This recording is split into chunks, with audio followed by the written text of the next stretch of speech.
Welcome to this episode of Unraveling Adoption, an intentional space to delve into adoption's complexities together. I am Beth Syverson. I'm an adoptive mom of an open-minded and insightful 20-year-old son, Joey, who is figuring out how to launch as an adult. I'm walking beside him while working on my own personal growth and healing. I'm also a certified coach helping primarily adoptive parents. Joey and I are committed to helping anyone impacted by adoption, and we want to help the general public understand adoption's complexities better too. Well, when you're listening to this episode, if you're listening to it right away when it comes out, it's Pride Month, June. Happy Pride, everyone. I always like highlighting adoptee voices with identities that we don't typically hear from. So I'm happy to introduce you to a trans man adoptee who is our guest today. Sanjay Pulver is a transracial, intercountry adoptee from India who was raised by white parents in San Diego, California. He found out that he has a twin brother somewhere. Sanjay and I have many common friends and acquaintances in the adoption world, plus we both inhabit Unitarian Universalist spaces, and we're both musicians. So we have lots of things in common. Sanjay is an advocate for transgender people, adoptees, and fights against anti-Asian hate. Welcome to Unraveling Adoption, Sanjay. I'm so glad your important voice is here. Thank you so much, Beth, for having me. I am really honored to be on your episode today. Absolutely. Absolutely. Well, can you just first briefly share your origin story, whatever parts of it you know and don't mind sharing with us as your adoption story? Sure. So I guess the Spark Notes version, I'll call it. I'm from a very small village outside of Hyderabad, India, relinquished around 3 weeks old. I was placed into the orphanage known as Action for Social Development. Was there for about 9-10 months, then placed in a unofficial foster home for about a few months after that. And then at 13 months old, I came over here to San Diego and have been here ever since. Like you said in your intro, I do have a fraternal twin brother. I do also have 4 biological older sisters and 1 biologically older brother. And I also don't have any information as far as names, photos, any other identifying information. I just know that they exist, or they did exist at the same time that I was born. Okay. I also don't know if I have any younger siblings that were born after my relinquishment. Okay, wow. And in India, do they do a lot of DNA out there? So yes and no. The yes part is they do have DNA testing companies. Okay. The no portion is they will only do geographical tracing as far as where in India you're from or DNA-wise, sort of like 23andMe and Ancestry. Okay.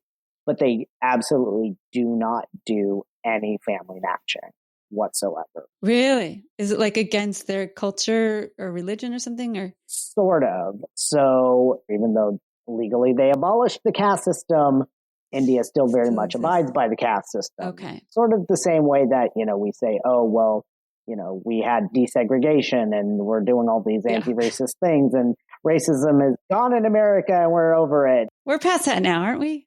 Same idea, except with the caste system in India, very parallel concept. Okay. So it's a big black hole of genetic identity. You have no idea.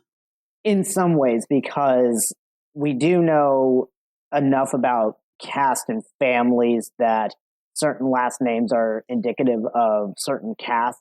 Sort of like how in Europe, if you have the last name Smith, you might have been a blacksmith or a tailor or a writer and things like that. Yeah. So again, parallel concepts. But the issue is there's still so much taboo around having children out of wedlock, intercaste marriage, and all those sorts of things. So for a lot of lower caste or Dalit women, so also Dalit is the word used to describe the caste of people that used to be known as untouchable. So we don't say untouchable anymore. We say Dalit. Okay. So for a lot of Dalit women and people in lower caste, having children unknown is very taboo still, and people's lives are legitimately in danger when this happens. So Okay. Children who are adopted within India are often not told that they are adopted Okay. at all. Big taboos. Wow. Okay. And as Wow. far as the DNA testing piece, their laws are written as such that you can basically take the 23andMe test in India, but you're not allowed to send it out of the country to be processed. Oh, okay. So it's kind of worthless for any sort of family matching. Correct. Got So all of their demographic sample data for both Ancestry and 23andMe come from expats or adoptees. Oh, okay. Okay. Interesting. And I know several adoptees from India, but not as many as like Korea and China. How many of you are there? Do you know? That's a great question. As far as I'm aware, Indian adoption sort of started in, I believe, the 70s and 80s, and that was mostly Europe for the very first sort of wave of intercountry adoption from India.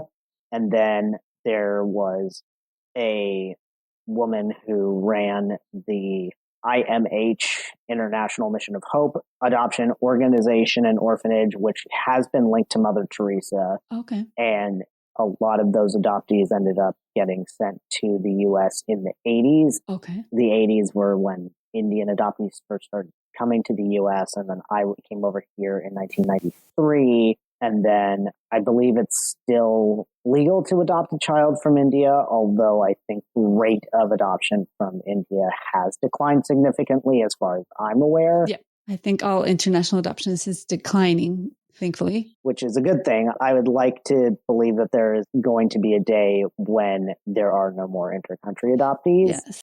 I don't know how many Indian adoptees there are here in the U.S. I know at least a good, maybe 10 to 15, maybe 20. Okay. I helped start a Facebook group called Indian Adoptee Connections. So we're trying to sort of get ourselves organized so that eventually we can be out there kicking ass and names like the Korean adoptees and all the other international intercountry adoptee coalitions. Yeah. Well, it takes a certain number of people. And my son was adopted from Japan, and there's very few people adopted from Japan. I did find a group, but they don't have a very big voice because there's not as many. Well, good. I'm glad you found some, and you're leading the charge to find more and make people feel like they are included. And I'm sure there are specific things that each country's adoptees have to talk about, specific struggles and things that you've had to deal with. So thank you for sharing that. And let's talk about your transgender identity, because I want that to be the focus of this episode. When did you start questioning your gender that you were assigned? So I think I didn't have the language for what I was experiencing or what I was feeling, but I would say pretty early on, I would say at least by the time I was maybe 4 or 5. Okay. So it is known that most children understand their sense of gender identity by the time they are about 4 or 5, even if they don't have the language to express it. Yep. And I do actually know some folks who had kids come out to them as trans at like 2 or 3. Wow. Okay. So yep. It is a thing. It's not just, kids don't understand. They do. Yes, they do. And we need to take them seriously. And we also need to hold space for the fact that gender is a journey, and that anybody who is exploring their gender in whatever way, shape, or form that manifests for them, it's okay. And if at the end of the day, somebody has gone through gender exploration and then they reaffirm to themselves, oh no, you know what? I am actually cisgender. My identity inherently matches what I was assigned at birth. That's great too. Okay, great. Yes. Everybody gets to decide for themselves, right? Is what you're saying. Yes. Everyone gets to decide, and they can change their mind, and they can grow and emerge as they will. And we all need to leave space for that. I totally agree with you about that. And when did you start transitioning? So medically transitioning, I started September 16th, 2014. So this year will be 10 years since I started testosterone. And I would say that I socially started transitioning probably 2012, 2013, although I didn't have the language to describe what I was experiencing. Okay. So, and how old were you at that time? So I was 21, and then I was a couple of months away from turning 22 when I started testosterone. All right. I also think for myself, I am glad that I waited as well, because I needed to do some figuring out for myself in other areas of my life. And I think going through my teenage years as a trans person in 2007, 2008, in the middle of high school when Prop 8 was happening in California and all of that, I think I wouldn't have been able to manage, that was a tough time. even though I was the only openly queer girl in my high school. And that was only 2007, 2008. So that is not that long ago. Note openly, because there are probably many other queer people, but just not open. And you came out as a lesbian first. Is that how it worked for you? That is correct. I came out as gay in 2007. And how did your adoptive parents do with all of this? How are they doing? That's always the $1 million question. As far as the sexuality piece, they were fine with it. Really, they were just like, oh, we were kind of waiting for you to tell us. Okay. Or we had a feeling, which on the one hand is nice that they were accepting and supportive. On the other hand, there's the feeling of, well, geez, if I knew you were going to be cool about it, why did I just spend so much time agonizing over how to tell you? And since this is an adoption related podcast, especially as an adoptee, figuring out what level of safety coming out and disclosing brings, that's an extra level of calculations that would have to happen. As far as the gender piece, that's a little more complicated because my adoptive parents in their adoption application specifically wanted a daughter from India. They were very explicit about that, and they did. They got what they wanted for 22-ish years. Yeah. And now they have a son for the rest of their life. Are you the only child?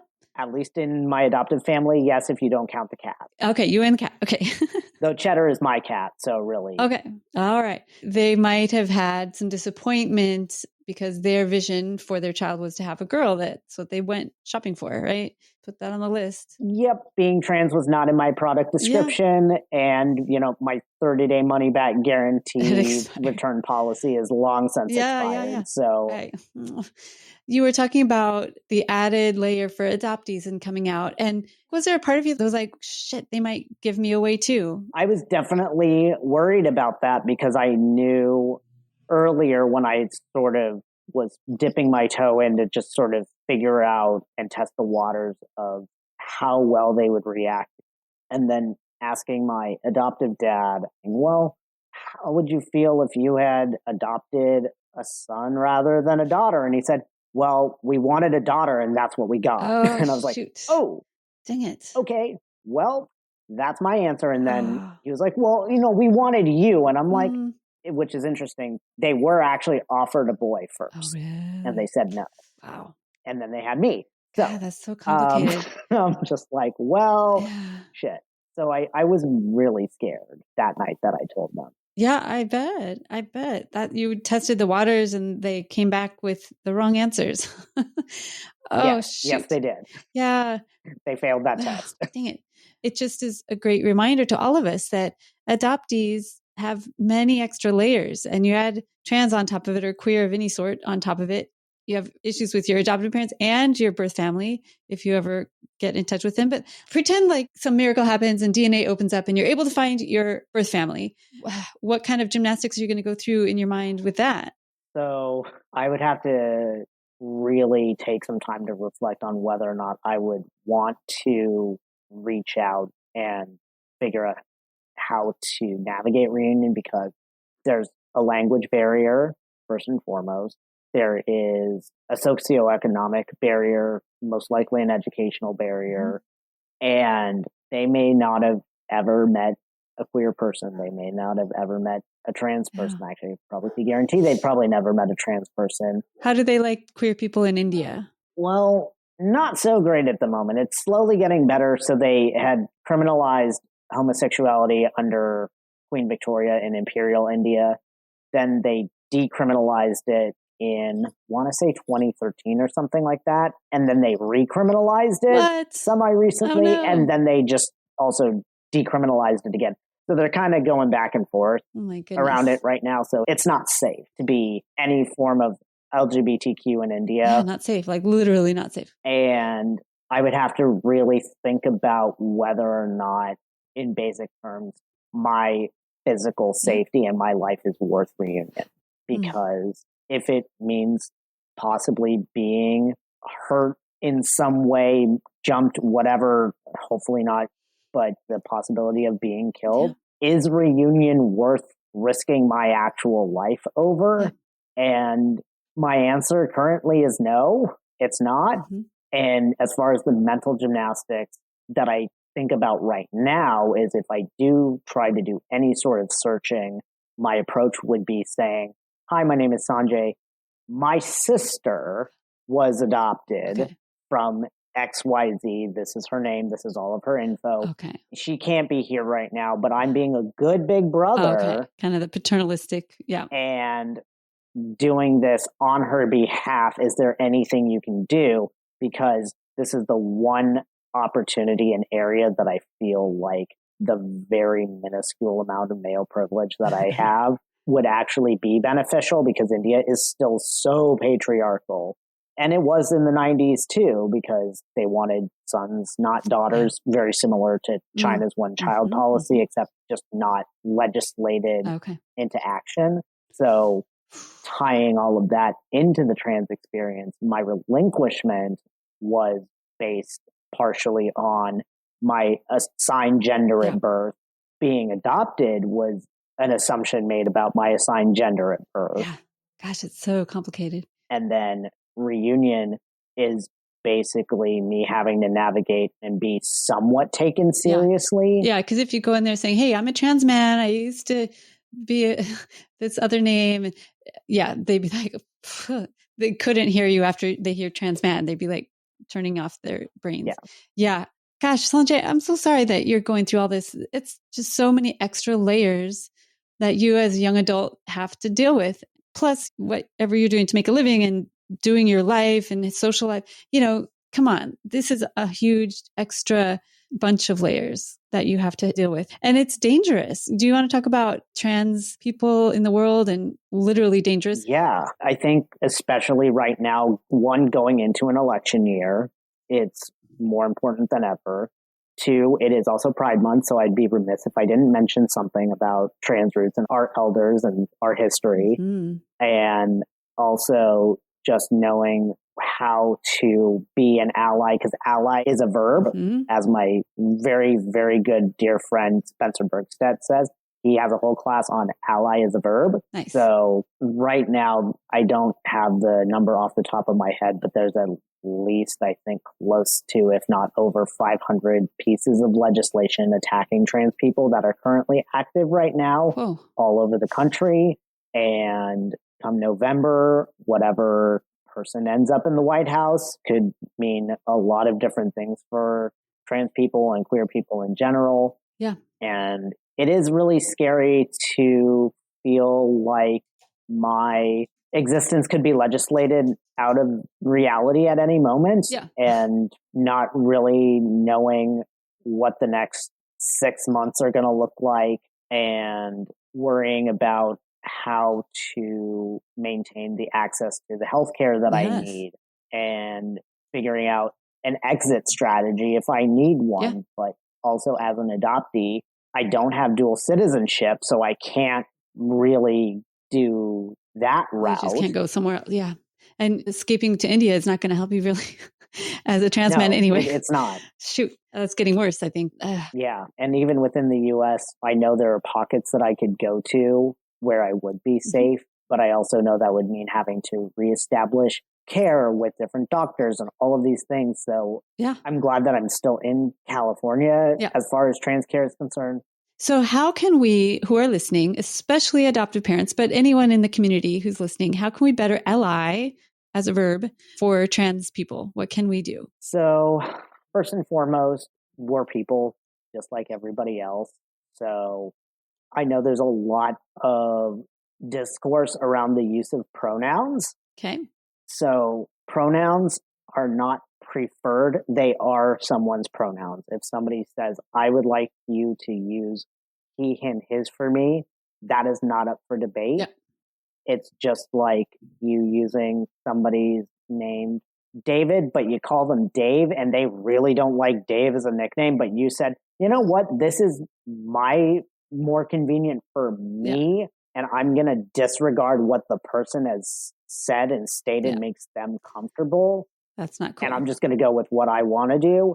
Same thing with names and pronouns.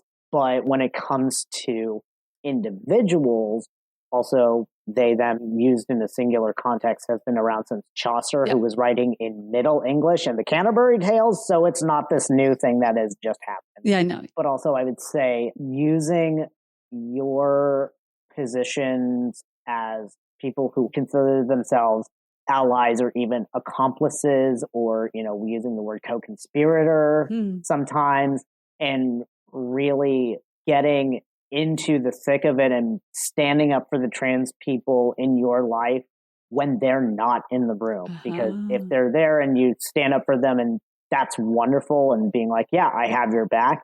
But if you're not doing it the other 11 months out of the year, or if you're bragging about how good of an ally you're being, that can come off as very performative to us, rather than, hey, thank you for just actually standing up for us and speaking up for us when we're not there.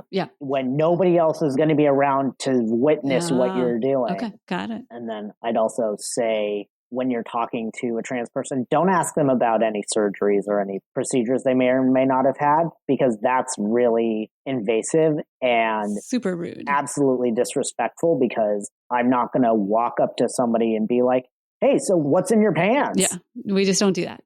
Oh, do you have your nipples pierced? Like, nobody asks those questions of cis people, but suddenly when you say, oh, you're trans, everybody's like, oh, I want to know, because I have either a really morbid curiosity or in a fetishizing kind of way. And unless I am going to be having sex with you, the contents of my clothing are none of your business. Absolutely. Yeah. You can think the questions in your head and they do not come out your mouth.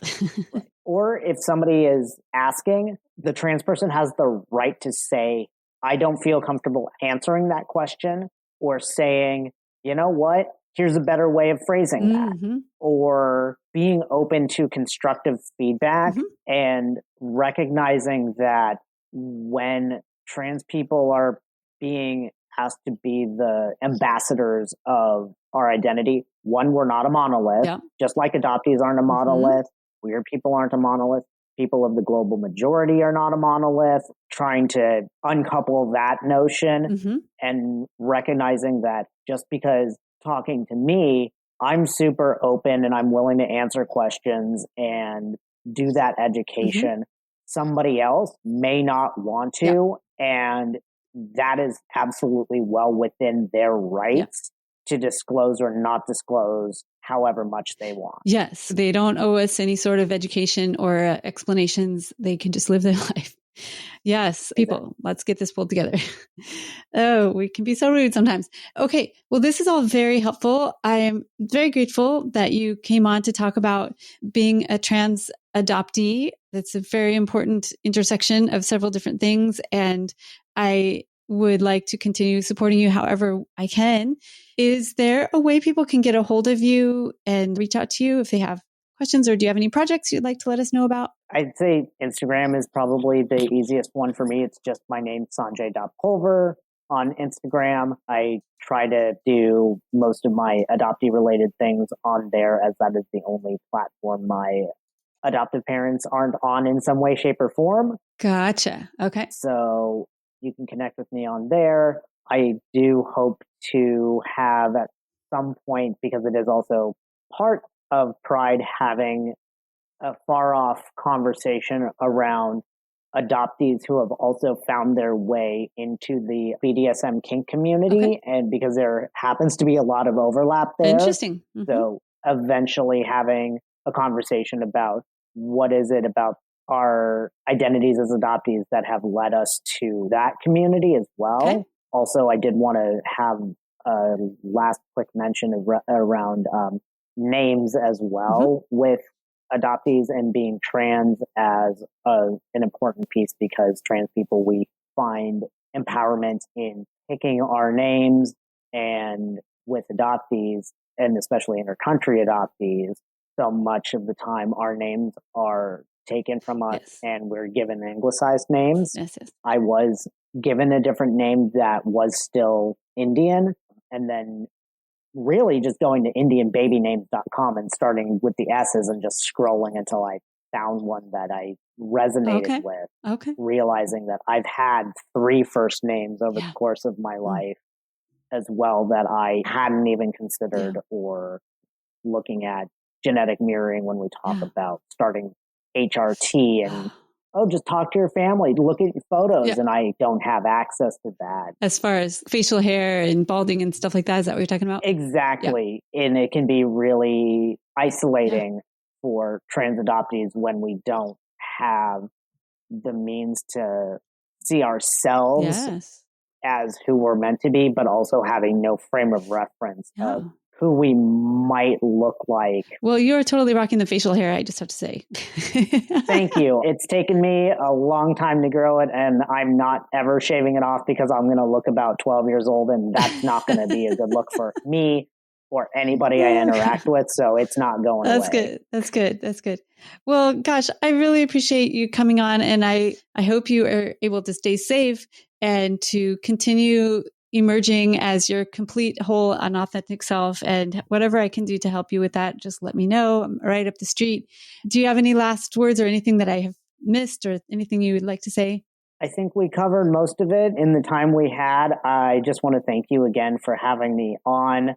It's been a real pleasure, and I'm very thankful that you are doing the work of unpacking what it means to be an adoptive parent of a transracial and intercountry adoptee, and doing the work also unpacking what it means to also navigate queerness as an adoptive parent and all those intersections as well. So we need more people like you out there doing the work and being able to relate to other adoptive parents and saying, hey, here's what we need to do to truly, truly support our children and make sure that they thrive as much as they can, because as we hear so often, adoptees are at 4 times the risk of attempting suicide, and then adding being queer on top of that, and being trans on top of that.